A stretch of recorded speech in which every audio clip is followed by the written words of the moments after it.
New information about the Brussels terror attack. We're going to tell you about the latest regarding the investigation, also how it's reverberating on the campaign trail right here in the U.S.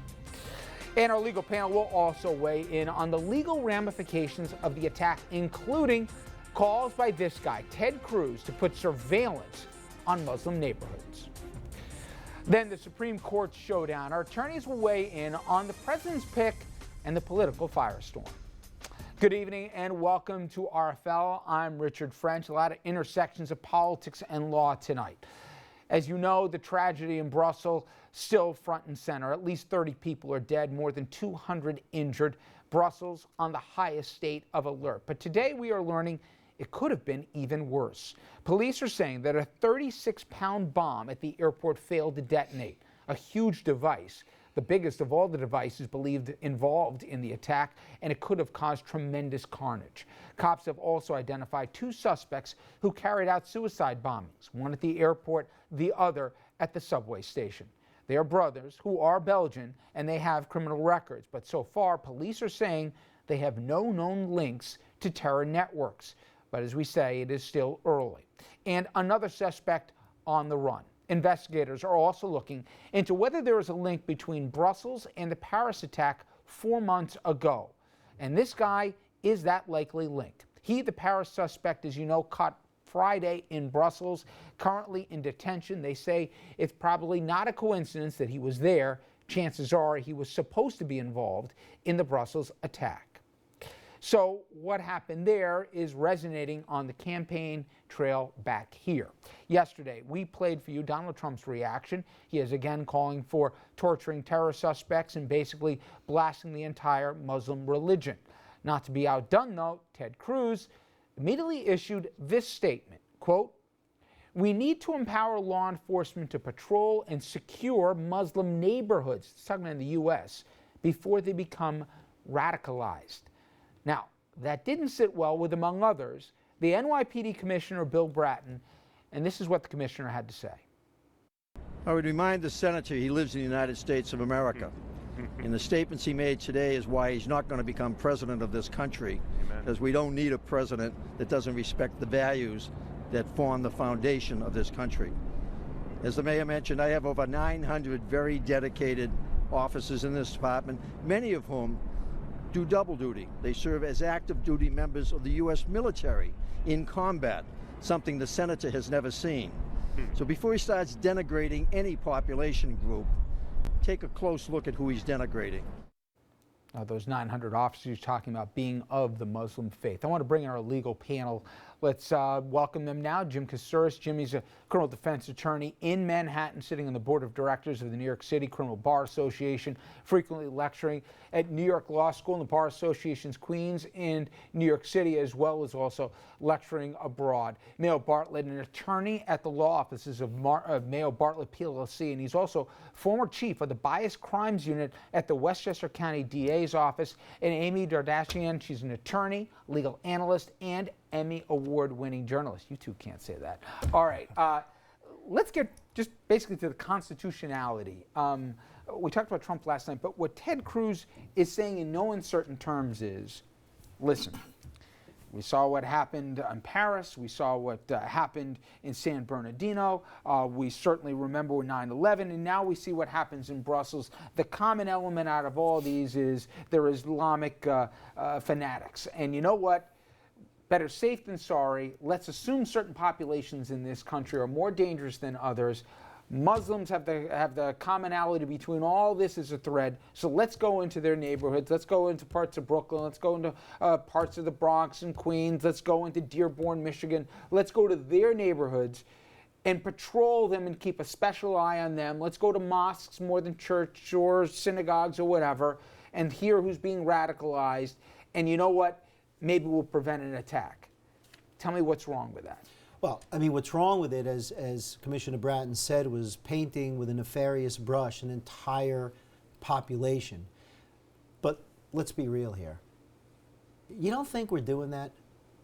I mean, it'd be a waste of law enforcement to just be patrolling these neighborhoods because our intelligence community is able to garner specific information and focus their attention in certain places. But I think it's... Well, I want to get there, but first I want to clear up for our audience.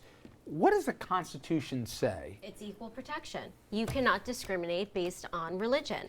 So what law enforcement does to get around this is they will say, well, there are other criterion that we use. We're not solely detaining somebody or surveilling somebody because they are Muslim. There's X, Y, Z reasons why. And so that's how they'll try to get under that constitutional right of equal protection. Right, they'll pick somebody in a Muslim community that they think or they have some intelligence on, and that will give them the impetus and the justification to go into that neighborhood and to concentrate on that neighborhood. And I just can't imagine it's not being done. Not only that, but what the NYPD did in the program that ended in 2014, which was the subject of all these lawsuits, is they found somebody, like you said, with ties to some sort of organization. If that person attended a mosque, the whole mosque, the whole building became a terrorist enterprise. Anybody who went in, anybody who came out was subject to surveillance. Many times they didn't need wiretapping or court orders because they had people entrenched as undercover informants who, from all different ethnicities, who are Muslim, who speak different languages, going in there taking notes. Well, we remember famously, Amy, to that point, this came to a head because the NYPD had a particular mosque under surveillance. Kids went on a rafting trip in Connecticut, if I remember right. Police embedded themselves undercover following along on a trip. Nobody alleges these kids were radicalized in any way, shape, or form. In fact, I think some were even Yale students or whatever. And as a consequence, it came to light and said this is going way beyond the four corners of where this is attached. But Bill Bratton himself, who I think spoke very eloquently about men and women in blue who happen to go to a mosque for prayer instead of, like I said, a church or a synagogue or wherever else. 900 that he counts it also double duty, many in the U.S. military. He also, back in L.A. when he was police commissioner, wanted a similar program, which would allow him more expansive powers to, in fact, treat the Islamic faith, as you will, as an area of greater scrutiny than not. Then it was, with the pushback, he then said, no, we won't treat anyone differently based off of faith. In your former life, you were in the biased crimes unit. So by definition here, from a bias, the job of every governor, every president, or whatever else, and first and foremost, is to protect the citizenry. Right. If they believe that there is a heightened threat coming from a particular population, whether it be by ethnicity, faith, or whatever else, male, what by law is he or she allowed to do, and what are they not allowed to do? Well, when I ran the bias crime unit, quite often the people that we were concerned about were the World Church of the Creator, that maybe it was William Pierce's group. You start looking at people who were subscribing to Stormfront, and generally we were talking about white supremacists. We were talking about cross burnings in Westchester County, Nazi swastikas planted on people's homes in Westchester County. Never did I ever suggest that because that person went to a particular church that everyone else who's white and goes to that church should be surveilled, or that we should go into the community and check every single one of those people. After Tim McVeigh blew up the... But there's a distinction. Can I make it? I happen to agree with you, but let me play devil's advocate, which is, in that particular case, faith wasn't the driving force. It was an ideology of white supremacy. In this particular case, the connection, faulty though it may be, is that a perversion of an interpretation of a faith is driving these people to extremism, and ergo, maybe they're getting radicalized in part by what they're hearing from the imam on Saturday. Well, actually, for the World Church of the Creator, faith was the basis, and they believed that their race was their religion. And they felt that anyone who was outside of their race was a quote-unquote mud person and really should be eradicated. There was no place in the United States. So it did. And the Klan itself is a Christian, in their mind at least, a Christian organization. So you could make the suggestion, or even if we were to simply go back and look at times where we have mob violence, organized crime violence, it would be entirely reprehensible to suggest that because a particular crime figure went to a particular church, okay, that we should now look at everybody who goes to that Catholic church, and that we should lump all of those people in and start surveilling all of those people, and if they leave the United States, they shouldn't be allowed to come back in. But the tricky part and the rationalization here is that we have to catch people. This is what law enforcement says. We have to catch people based on what they are saying before they can do. Because a lot of times rhetoric is a warning sign in these types of cases. But here's where I think, like a lot of the lay people, Amy, that how hard is it to get a warrant? In that, if you say, okay, I mean, obviously in Brussels, in the Molenbeek community, there's a concentration. They know there's a major problem. Put it on domestic soil. If we believe that there could be a cell in Brooklyn that is getting radicalized and there's some chatter that they've intercepted, but they don't have tangible evidence, how hard is it to say, we want to go undercover, we want to hear what they're hearing in there, we want to be able to tap their phones, we want to be able to surveil their internet chatter to see what they can do? Is it that prohibitive? Yes, based on language alone, yes, absolutely. Just conversations and no concrete acts, yes, it is difficult. Well, you guys have gotten clients. I'm curious, you agree? Is it that hard to Warrant get? affidavits are preceded by investigation. Yes.